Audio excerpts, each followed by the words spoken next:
Karena Agustus ini akan ada sidang MPR, sidang tahunan, jadi supaya diagendakan. Dia berhalangan tetap ketika dilantik. Tidak ada tawar-menawar. Harus dinyatakan, diberhentikan. Yang menyatakan dia tidak sah itu undang-undang. Perkara nomor 90 itu. Dan itulah kecelakaan konstitusi. Dan itu adalah kejahatan politik paling besar yang dilakukan oleh suprastruktur kekuasaan eksekutif, yudikatif, bahkan juga legislatif. Ini sudah diskenariokan. Ini konspirasi besar. Ini ibarat bayi itu dia lahir dan mati. Ada nama Jokowi, ada nama Gibran. Semua kita minta supaya KPK periksa.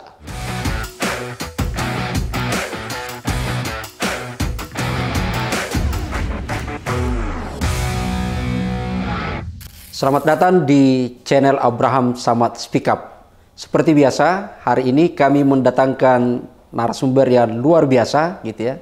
Seorang advokat senior, koordinator Tim Pembela Demokrasi Indonesia, Bang Petrus Celestinus. Teman-teman sudah banyak kenal ya, tapi itu dalam aktivitas sebagai advokat. Bang Petrus ini pernah menjabat sebagai komisioner KPKPN. Ya.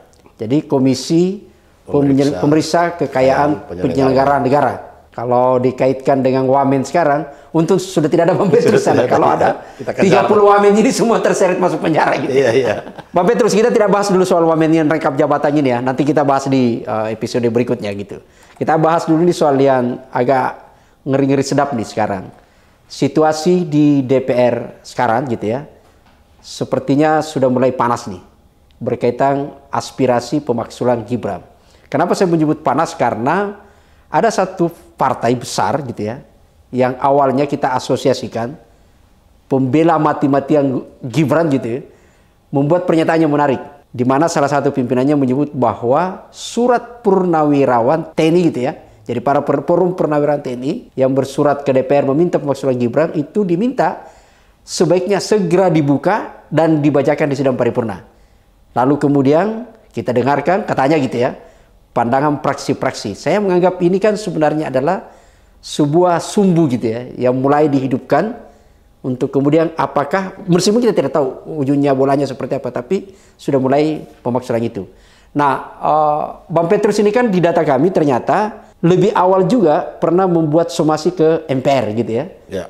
Sama sih niatannya, hajatannya bahwa pemakzulan Gibran, tapi ini bypass nih. Ibarat jantung bypass itu langsung ke MPR. Dan dijamin oleh undang-undang. Dan dijamin oleh konstitusi gitu ya. Nah ini Bang Petrus bisa dijelaskan nih. Ada pintu lewat DPR, tapi kemudian Bang Petrus langsung memilih ke MPR. Itu gimana? Ya, jadi saya ceritakan dari awal. Soal Gibran ini memang sejak Oktober 2023, kami para advokat ini sudah memberi perhatian khusus ketika proses perkara ini masih dalam persidangan di Mahkamah Konstitusi.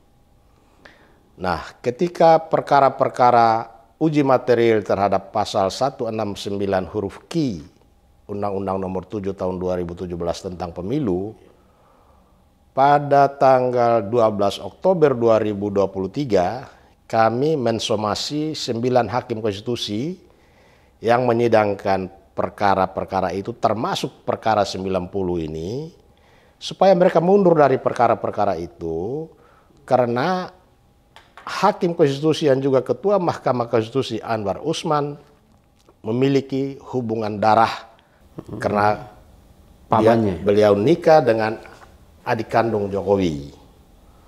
Karena hubungan itulah menjadi hubungan yang terlarang bagi seorang pejabat kekuasaan kehakiman yang menduduki jabatan hakim ketika menyidangkan sebuah perkara. Para pihaknya juga adalah keluarganya, yaitu Presiden Jokowi sebagai pihak pemberi keterangan. Sedangkan perkara nomor 90 itu berbicara tentang Gibran. Nama Gibran hampir 20 kali disebut-sebut di dalam permohonan perkara 90 itu. Jadi salah kalau ada orang menyebut bahwa ini adalah gugatan uji undang-undang murni. Ya, betul. Jadi sebetulnya perkara nomor 90 itu perkara yang secara dipaksakan untuk membuka pintu buat Gibran menuju wakil presiden. Dan itulah kecelakaan konstitusi, dan itu adalah kejahatan politik paling besar yang dilakukan oleh suprastruktur kekuasaan eksekutif, yudikatif, bahkan juga legislatif, karena mereka diam semua. Jadi kalau seorang mau jadi presiden atau calon wakil presiden kemudian melalui modus kejahatan politik, melanggar konstitusi, menyandera kekuasaan kehakiman yang seharusnya merdeka dijamin oleh UUD 45, ini implikasi hukumnya yang bersangkutan menjadi cacat hukum. Dia menjadi berhalangan tetap untuk tidak boleh dilantik kalau dia terpilih.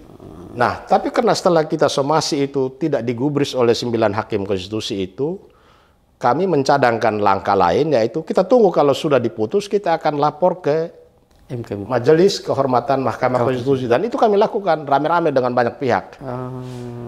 Nah, dengan diperiksanya Majelis Kehormatan Mahkamah Konstitusi terhadap 9 hakim konstitusi itu, di situ terungkap fakta bahwa terjadi perdebatan seru di internal 9 hakim konstitusi ini ketika hendak memutus perkara 90 itu. Hakim konstitusi Arief Hidayat dan Hakim Saldi Irsa kami nilai sebagai hakim-hakim yang progresif. Karena dalam perkara ini mereka kuliti semua perilaku Anwar Usman yang menurut mereka melanggar tata tertib, melanggar hukum acara persidangan, sekedar hanya menggolkan Gibran. Ya, di situ terjadi tuduhan, ya. Mereka menuduh Hakim Konstitusi Anwar Usman untuk perkara yang lain dia tidak pernah muncul di sidang. Tapi begitu masuk perkara 90 kok dia muncul dan aktif. Bahkan hari libur pun dia ada di kantor. Bahkan hari libur pun dia menerima perkara itu. Dan perkara 90 ini perkara yang sangat spesial karena hanya diproses dalam 1 bulan. September mulai disidangkan, Oktober sudah diputus.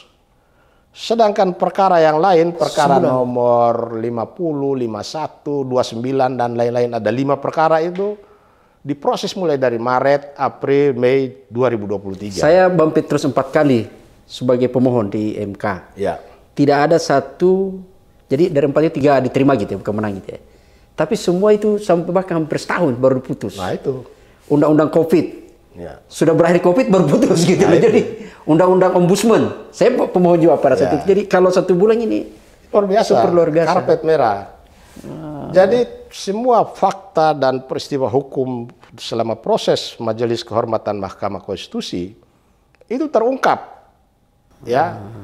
Sehingga dari terungkapnya berbagai peristiwa hukum dan fakta-fakta hukum itu menempatkan Gibran sebagai, kalau dia masuk ke pencalonan dan memang dia jadi calon dan calon terpilih, posisi dia itu menjadi calon wakil presiden terpilih yang berhalangan tetap karena cacat konstitusi, cacat moral, cacat etika. Bapaknya yang seharusnya di sidang perkara 90 itu mendeklar bahwa ada hubungan famili, Anwar Usman kamu silakan mundur. Tapi bahkan tidak pernah hadir di sidang. Ini yang saya katakan, ini kejahatan politik paling besar dan mencederai ketatanegaraan kita. Bukannya, sorry, di klarifikasi Bang Petrus, bukannya di Undang-Undang Kehakiman menyebut bahwa bila mana dalam sebuah perkara ada konflik of interest hakim itu atau para pihak gitu ya, maka harusnya dan ditemukan terbukti, itu kan putusannya dianggap batal gitu loh. Bukan dianggap batal. Tidak. Undang-undang itu menyatakan apabila hakim yang berkepentingan tidak mundur dari perkara itu, maka putusan dinyatakan tidak sah. Iya, tidak sah. Jadi yang menyatakan tidak sah itu undang-undang. Tidak perlu ada proses untuk proses pengadilan lagi untuk menyatakan dia tidak sah. Yang menyatakan dia tidak sah itu undang-undang. Undang-undang Kekuasaan Kehakiman pasal 17 ayat 6 menyatakan putusan itu tidak sah dan perkara yang bersangkutan disidangkan oleh majelis hakim yang baru. Nah, karena tidak ada majelis yang baru, putusan 90 ini dipakai terus. Dipakai. Yang sesungguhnya adalah dia tidak sah. Ya. Jadi putusan itu ya, putusan dalam kondisi hakim seperti itu, putusannya dinyatakan tidak sah. Hakimnya diberi sanksi administratif dan sudah dilakukan oleh MK dengan memberhentikan Anwar Usman. Dan 8 hakim lainnya diberi sanksi administratif berupa teguran. Hakim-hakimnya dipidana karena ini nepotisme. Di bulan Januari kami lapor ke KPK bahwa ada kejahatan nepotisme dalam proses perkara 90. Jadi 9 hakim konstitusi kita lapor ke KPK, ada nama Jokowi, ada nama Gibran, semua kita minta supaya KPK periksa. Karena di sana ada dugaan peristiwa pidana berupa nepotisme. tapi perkaranya tidak jalan. Jadi yang jalan di dalam pemberian sanksi sesuai ketentuan pasal 17 ayat 5, yaitu hakim diberi sanksi administratif, tapi putusan yang dinyatakan tidak sah itu diabaikan oleh KPU, diabaikan oleh MK sendiri, diabaikan oleh MPR. Padahal putusan MK itu sekalipun dia bersifat final dan mengikat, tetapi putusan hakim itu juga hanya ada dua alasan yang membuat putusan hakim itu batal dan tidak sah. Yaitu pertama, putusan itu seandainya pada waktu dibacakan tidak dinyatakan dibuka untuk umum. Kalau tidak dinyatakan itu, putusan itu tidak sah dan batal. Satu lagi, putusan hakim itu tidak sah apabila hakimnya berkepentingan tetapi tetap menyidangkan perkara itu. Sesuai undang-undang kehakiman ini. Seperti ini, perkara 90 ini. Jadi jangan semua orang berpikir bahwa dengan sudah diputuskan oleh MK itu lalu putusannya menjadi sesuatu yang kekal, tidak bisa dinyatakan batal. Ini ibarat bayi itu dia lahir dan mati. Ya. Gitu. Dia lahir tapi mati. Ini yang kita dikecoh atau dibodoh-bodohi oleh orang-orang pintar, orang-orang Publik hebat. ini kan terjebak bahwa putusan Mahkamah Konstitusi itu final and binding, selesai. Dia berlaku, padahal dia tidak ada syarat batal. Ya. Di dalam Undang-Undang Mahkamah Konstitusi juga mengatur tentang syarat batal apabila tidak dinyatakan sidang dibuka dan terbuka untuk umum. Sedangkan di Undang-Undang Kekuasaan Kehakiman, apabila hakim-hakimnya berkepentingan dan tetap menyidangkan, putusan itu dinyatakan tidak sah. Bang Petrus, apakah itu bisa disebut bahwa ini ada sebuah kejahatan yang terkoordinasi? Oh iya. Ada di situ KPU. Kejahatan politik. Dan kan kita tidak yakin bahwa mereka tidak paham undang-undang kehakiman ini. Mereka tahu. Ini sudah diskenariokan. Ini konspirasi besar. Karena kan undang-undang pada saat dibacakan, jadinya kan dianggap publik tahu kan gitu. Ini konspirasi besar, kecelakaan konstitusi yang paling mutakhir. Karena membuat kok lolos-lolos terus. Ya. Hakimnya disanksi, komisioner KPU juga disanksi karena meloloskan pendaftaran itu. Ya. Pada waktu pendaftaran itu Gibran masih umur 35. Sesuai ketentuan peraturan KPU harus 40. Ya. Waktu itu kan belum diubah. Karena itu Dewan Kehormatan DKPP memberi sanksi kepada komisioner KPU semuanya. Jadi semua diberi sanksi, kok dia lolos-lolos saja. Oke, saya ingat. Inilah kejahatan konspirasi ya yang sangat memalukan buat bangsa yang besar ini. Jadi kalau kita diamkan ini jalan terus, ini cacat konstitusi yang kita wariskan sesuatu yang buruk. Karena ini berjalan terus, tanggal 10 Oktober 2024, karena kita hitung, 24 April 2024 ditetapkan sebagai calon presiden dan calon wakil presiden sah terpilih. Ya. Ke 20 Oktober itu waktu 6 bulan. Sementara untuk menguji keabsahan calon presiden dan wakil presiden ini hanya di MK dan juga selama proses pemilu di Bawaslu. Ya. Kedua lembaga ini punya kewenangan yang sangat terbatas, sehingga pembentuk undang-undang mempersiapkan suatu mekanisme yang disebut aspirasi rakyat. Dari 24 April 2024 ke 20 Oktober 2024, waktu 6 bulan ini adalah waktu untuk aspirasi masyarakat. Peran kedaulatan rakyat untuk menentukan apakah layak atau tidak layak memenuhi syarat atau tidak gitu. Seorang calon presiden terpilih dan calon wakil presiden terpilih bisa dilantik atau tidak. Dan itu diatur di dalam pasal 427 Undang-Undang Pemilu.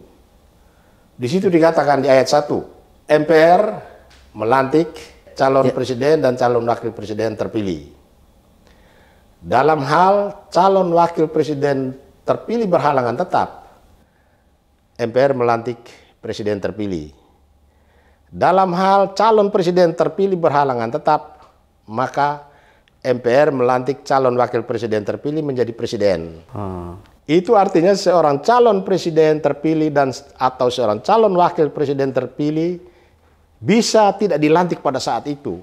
Bisa salah satunya? Ya, asal dia berhalangan tetap. Menurut kami Gibran berhalangan tetap. Karena pelanggaran terhadap konstitusi, pelanggaran terhadap undang-undang. Secara undang-undang dia tidak sah? Dia tidak sah. Jadi kita terlalu memaksakan Proses menuju Gibran wakil presiden itu sangat luar biasa. Tapi kan ada pernyataan juga di publik ini, Pak Petrus, bahwa selain diuji soal syarat, itu kan kemudian ada juga uji di MK waktu sengketa hasil itu hubungannya gimana itu hasil pemilu? Jadi sengketa hasil pemilu itu kan soal selisih suara toh. Bukan administrasi. Bukan administrasi. Bukan syarat, ya. Padahal menurut saya juga 9 hakim konstitusi itu atau 8 hakim konstitusi ketika menyidangkan sengketa pilpres, mereka dalam keadaan tidak bebas. Kenapa tidak bebas? Pertama, pada saat yang bersamaan mereka digugat oleh Anwar Usman di Pengadilan Tata Usaha Negara terkait pemberhentian Anwar Usman dan pengangkatan Soehartoyo menjadi ketua Mahkamah Konstitusi. Yang kedua, putusan 90 yang cacat ini menjadi salah satu objek pemeriksaan dalam sengketa pilpres. Bagaimana kita bisa bayangkan 9 hakim konstitusi ini apakah mereka objektif menyidangkan perkara yang dia putuskan sendiri? Berarti konflik of interest terjadi lagi di sana. Dan waktu itu saya sempat sarankan supaya kuasa hukum dari pasangan calon yang menggugat walk out dari persidangan. Minta jaminan apakah mereka dalam keadaan bebas merdeka atau tidak menyidangkan perkara ini. Karena faktanya di MK kan dia disanksi kan, jadi ada interest dengan kasus ini. Mereka sedang menjalankan sanksi teguran lisan dan tertulis itu, yang satu menjalani sanksi diberhentikan dan tidak boleh ikut sidang. Tapi perkaranya disidangkan. Jadi begitu banyak berlapis-lapis kejahatan ini berlapis-lapis terjadi, tapi kok dia lolos-lolos saja. Meskipun sebenarnya itu sengketa hasil tidak ada hubungannya dengan syarat itu gitu ya, tapi tetap dalam relasi interest, konflik interest ada gitu ya. Ada. Jadi akumulasi dari berbagai pelanggaran, aspirasi masyarakat muncul selama 6 bulan, itu menjadi peradilan politik yang harusnya terjadi pada tanggal 20 Oktober itu. Jadi harusnya MPR mengagendakan ada satu sidang di tanggal 20 Oktober itu membahas ada aspirasi masyarakat. Sebelum pelantikan? Ya, ada surat dari masyarakat advokat Indonesia minta supaya Gibran tidak dilantik atas alasan dia berhalangan tetap. Ini saya ingat pada waktu sidang MPR tahun, saya sudah lupa ya, 99 atau 98. Pada waktu itu kami dari tim pembela demokrasi Indonesia yang membela Ibu Megawati, kami membawa pencalonan Ibu Megawati, kami bawa ke MPR supaya fraksi-fraksi MPR di MPR sana pada sidang MPR juga mencalonkan Ibu Megawati sebagai calon presiden. Kami datangi fraksi-fraksi itu, Golkar, PDI, P3, ABRI, utusan golongan. Kami bawa itu surat atas nama Gerakan Kedaulatan Rakyat. Semua fraksi menolak kecuali P3, Pak Yusuf Sakir terima. Dia bilang apa? Karena Gerakan Kedaulatan Rakyat ini merupakan aspirasi rakyat, maka walaupun mereka bukan fraksi, kami terima. Dan itu dibahas di dalam sidang. Dan hasil pembahasannya di-drop karena bukan diusulkan oleh fraksi. Karena mekanisme pencalonannya harus dari fraksi. Harus dari fraksi. Tapi dia dibahas gitu loh. Dibahas. Jadi sebetulnya MPR di era Orde Baru itu memang negarawan semua. Bukan MPR seperti sekarang pragmatisme. Jadi harusnya apa yang kita lakukan 10 Oktober itu dibahas di tanggal 20. Tapi kita maklumi, tidak dibahas mungkin pertimbangan politik, soal stabilitas politik dan lain-lain. Masih ada esok. Nah, karena Agustus ini akan ada sidang MPR. Sidang tahunan nih? Sidang tahunan. Senin depan ini kami akan mengusulkan lagi setelah kami somasi Gibran masih tetap menjabat wakil presiden, dia tidak mundur. Kami akan kirim surat lagi. Kan sudah mau dikirim ke Papua katanya. Iya. Jadi supaya Agustus diagendakan. Dan akan gelombang masyarakat yang lain juga kita dorong supaya menyuarakan soal ini. Jadi mungkin tarik ulur di DPR ini. DPR melihat kok baru satu dari purnawirawan TNI. Jadi ini coba kita lakukan. Sorry, Pak Petrus. Jadi argumentasinya kenapa bypass langsung ke MPR? Karena menggunakan tadi bahwa dia tidak sah. Dia berhalangan tetap ketika dilantik. Jadi tidak menggunakan di pasal 7A, 7B. Tidak, itu pemaksulan dia tidak masuk karena ini kan bukan dia sedang menjabat dan melakukan kejahatan atau pengkhianatan terhadap negara. Ini anak sudah mati. Iya, anak haram yang mati. Anak haram yang mati. Dia tidak layak untuk dilantik. Dia tidak memenuhi syarat untuk dilantik. Tapi tetap dilantik. Oke lah, ini kecelakaan yang bisa kita perbaiki. Berarti dia langsung ke MPR. Langsung ke MPR, tidak melalui mekanisme pasal 7 UUD 45 dan lain-lain. Tapi kita menggunakan mekanisme pasal 427 Undang-Undang Pemilu. Undang-Undang Susduk pasal 4 dan pasal 5. Ini kan menarik nih. Jadi ini kan cara yang berbeda ya. Pintu yang berbeda nih. Tujuannya sama tapi pintu yang berbeda. Ada yang melalui DPR, ada yang melalui MPR. Meskipun dukungan publik kan mulai, saya agak ini mencoba melihat ya skala publik nih. Kalau kita lihat yang awalnya yang banyak mendesak untuk pemaksulan itu kan ada mahasiswa, ada TPDI, ada purnawirawan gitu ya. Tapi yang terbaru ini kan menarik nih, meluas. Bahkan bergabung budayawan. Waktu forum purnawirawan ada hadir Bang Eros gitu kan. Ada koalisi masyarakat sipil. Kira-kira seperti apa nih? Apakah kesadaran publik mulai? Jadi kesadaran publik mulai muncul dan mereka melihat celah dan melihat alasan hukum yang kuat bahwa Gibran ini dari segi prosedur sudah cacat, kemampuan secara jasmani secara rohani juga mungkin ada masalah, kalau apalagi kalau kita lihat dari persoalan fuhu fafa. Ini semua harusnya menjadi pertimbangan.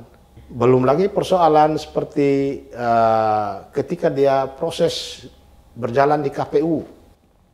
Sampai komisioner itu diberi sanksi administratif oleh DKPP. Demi pencalonan Gibran terlalu banyak orang korban. Betul. Jadi kalau sekarang ini Purnawirawan TNI dan kami-kami ini merasa ada sesuatu yang tidak beres di dalam kehidupan konstitusi kita, ini harus diluruskan. Masih ada waktu. Jadi bukan barisan sakit hati nih ya? Bukan barisan sakit hati. Kalau sakit ya kita ini memang dari dulu juga kita ada di posisi yang mau sakit, gitu. Jadi mekanisme ini paling sederhana, paling murah, dan konstitusional. Saya itu penasarannya begini, Pak Petrus. Jadi kan ini ada dua pintu gitu ya.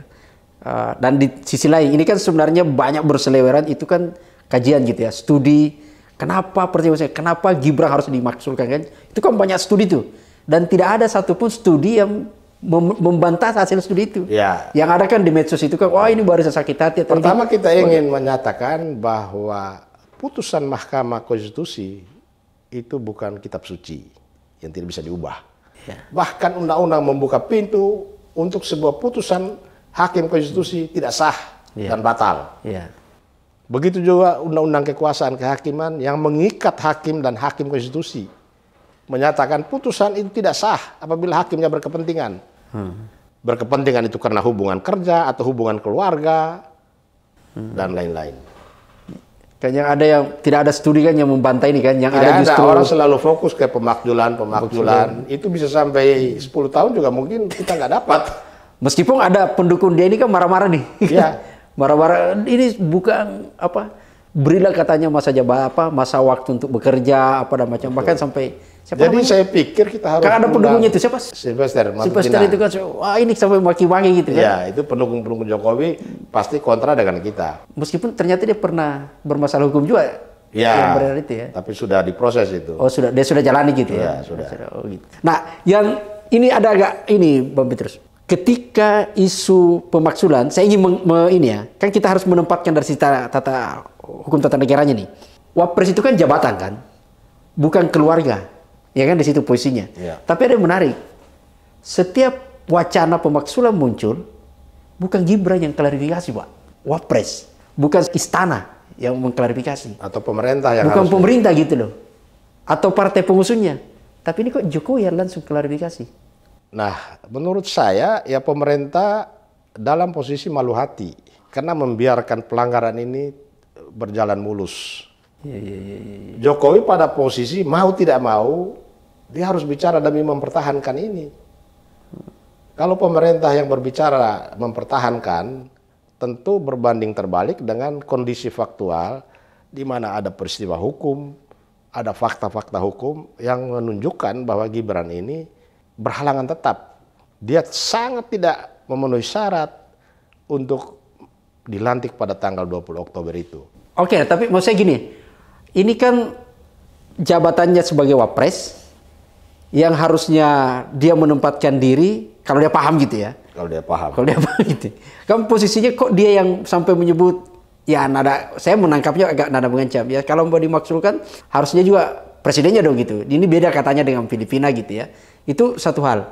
Termasuk kan sebenarnya sampai ikut pun berkomentar ketika Yusril pidato di hari launching laporannya Komnas HAM itu kan menyebut bahwa presiden sedang mempersiapkan penugasan khusus kepada Gibran di Papua untuk menyelesaikan masalah-masalah Papua plus akan berkantor di sana.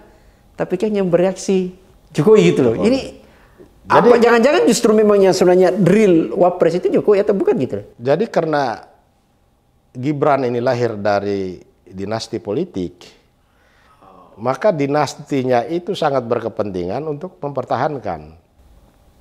Jadi ketika ada suara untuk menegaskan bahwa betul ini dinasti. Jadi ketika ada suara atau upaya untuk mengeliminasi Gibran ini dari kursi wakil presiden, pasti kroni-kroninya bagian dari dinasti ini akan membela mati-matian, termasuk Jokowi sendiri.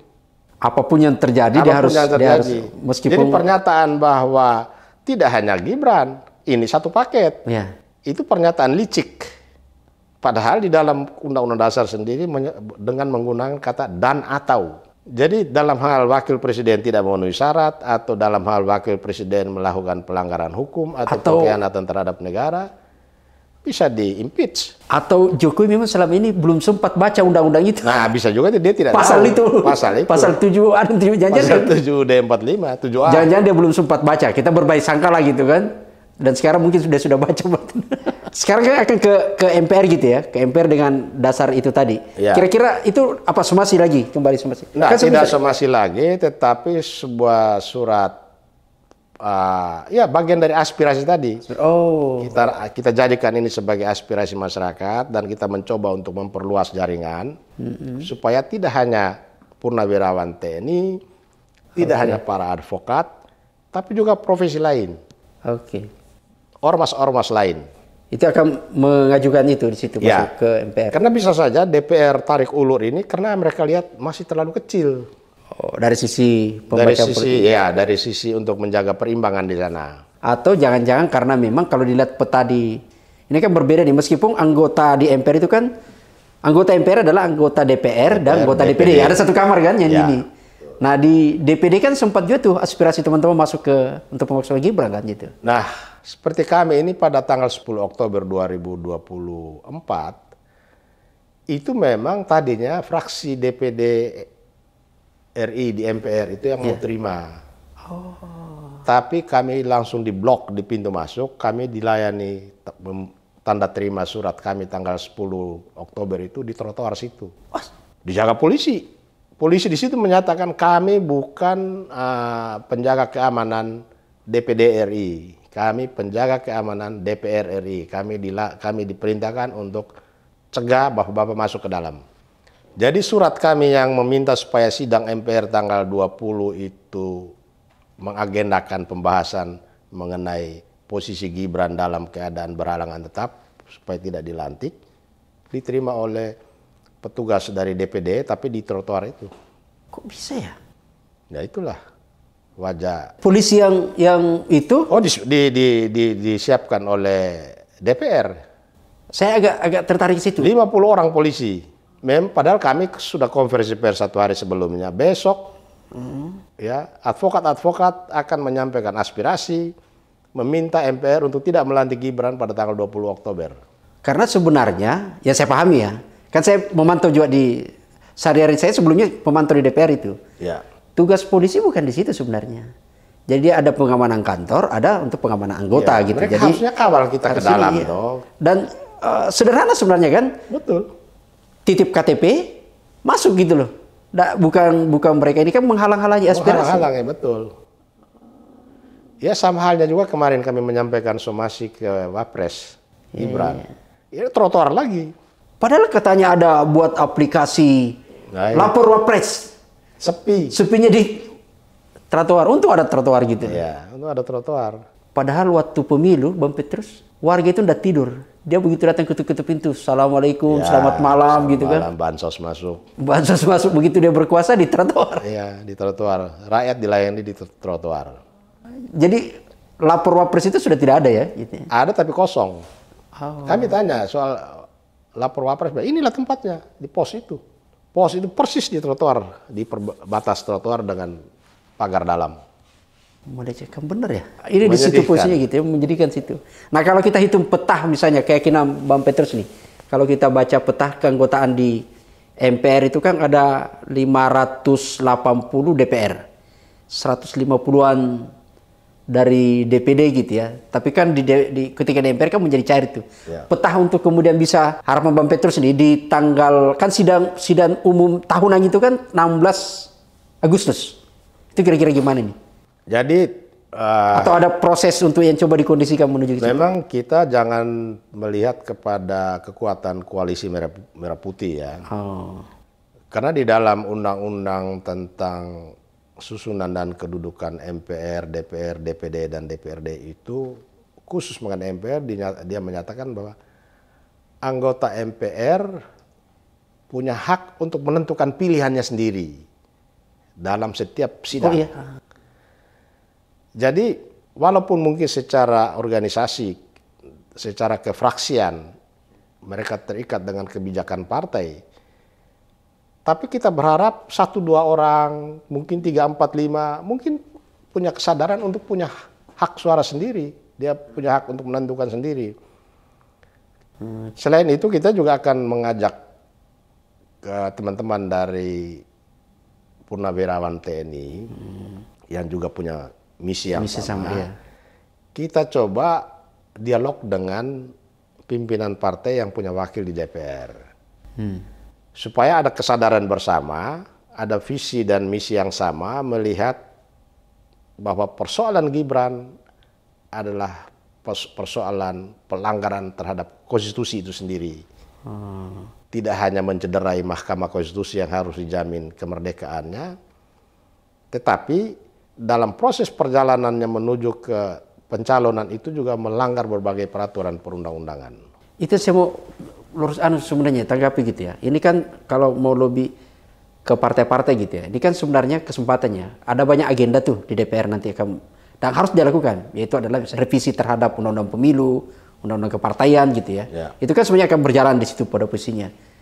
Kalau kemudian mereka melakukan revisi tanpa melakukan aksi di sini, kan kepercayaan publik menjadi soal gitu loh. Betul. Di situ yang harusnya gimana itu. Jadi memang soal di DPR itu bagaimana soal pimpinan partai. Seperti Bambang Pacul bilang, bagaimana siap ya Korea ini tinggal ngikut. Makanya kita sangat berkepentingan untuk beranjang sana ke pimpinan partai politik yang punya wakil di DPR, misalnya PDIP, Golkar, PKB, PKS barangkali. Siapa tahu dari sekian yang kita datangi, ya mungkin separuhnya ada berubah pikiran, atau mendorong di sana supaya ada dinamika selama persidangan tahunan MPR itu aspirasi ini dibahas, karena itu kewajiban diperintahkan oleh undang-undang. Iya, karena kan tanggung jawab partai politik sebenarnya kan apa ya? Kalau kita lihat tadi itu kan kayak koordinasi kejahatan itu kan sangat ini gitu loh. Betul. Yang harusnya ada momentum nih untuk bisa mereka pertobatan gitu ya. Mengklarifikasi untuk bagaimana supaya mereka menyatakan bahwa oke, yang kemarin itu salah, lalu kemudian kita benahi sekarang gitu. Ya, kita benahi. Itu kan yang harusnya ini gitu. Toh sampai Agustus ini kan sudah masuk bulan ke-7 ya. Bulan ke-7. Masih sangat mungkin. Masih bisa lah gitu ya. Masih bisa. Bang Petrus, ini kan masih di soal Gibran gitu ya. Kalau misalnya nih, saya agak kaitkan ini. Ini kan saya tidak tahu apakah pembacaan Bang Petrus ya, apakah respon dari reaksi istana itu karena membaca desakan publik pemaksulan, tiba-tiba kemudian ada rencana menempatkan Gibran ke, kita pakai istilah penugasan khusus katanya gitu ya, ke Papua. Atau ini jangan-jangan memang mau diasingkan gitu loh untuk sementara karena desakan ini. Karena kan kalau kita lihat alasannya, sebenarnya kan undang-undangnya memang undang-undang khusus Itu memang tugasnya. Ya. Wapres tidak perlu diembor-emborkan gitu kan. Betul. Dan pada saat dilantik harusnya sudah mulai. Kenapa baru sekarang di saat bersamaan ini? Ya, Atau ini skenario Prabowo yang memang ini? Kalau skenario Prabowo untuk menghindari gerakan masyarakat menuntut dia mundur atau menuntut dia dimakzulkan, ya sebetulnya juga sia-sia. Iya. Dia mau ditaruh dimanapun, ya jabatan wakil presidennya kan tetap melekat. Oke. Jadi dengan cara itu tidak akan mungkin menghentikan langkah masyarakat, aspirasi masyarakat menuntut Gibran untuk diberhentikan dari jabatan wakil presiden, atau kata lain didiskualifikasi. Jadi tidak ada apa? Tidak ada tawar-menawar lagi Tidak ada tawar-menawar. Solusinya memang harus dinyatakan diberhentikan. Ah. Kalau dimakzulkan Harus lewat DPR. DPR dan mencari kesalahannya apa saja. Iya. Harus bersidang dulu. Kalau dibawa ke Mahkamah Konstitusi, di sana masih ada pamannya melekat di Mahkamah Konstitusi. Iya. Kan sidang di DPR, kemudian ada pansus, kemudian diputuskan dibawa ke MK. MK dulu. MK itu 90 hari. Betul. Baru bawa lagi ke MPR 40 hari. Iya. Di MK itu masih ada paman. Ada paman gitu ya.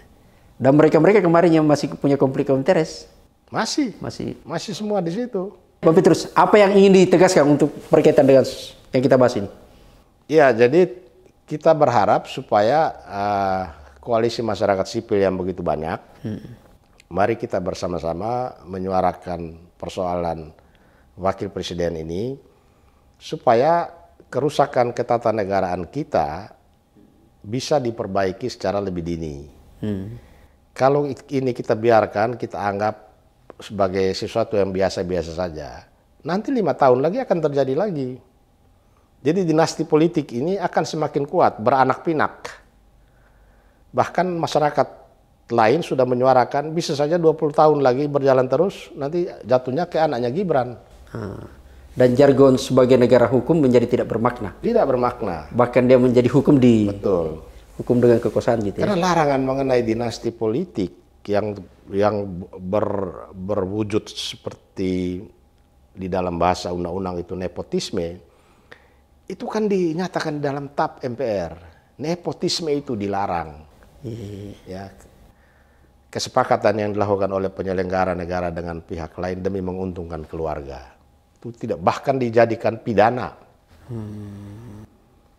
Kok kita biarkan, kita anggap itu sah. Jadi dinasti ini udah terjadi di mana-mana, di kabupaten, provinsi, di DPR sana, berlangsung. Di kejaksaan, banyak anak-anak, bapaknya dulu jaksa, anaknya sekarang jaksa. Saya pertegas yang terakhir ini, Bang Petrus.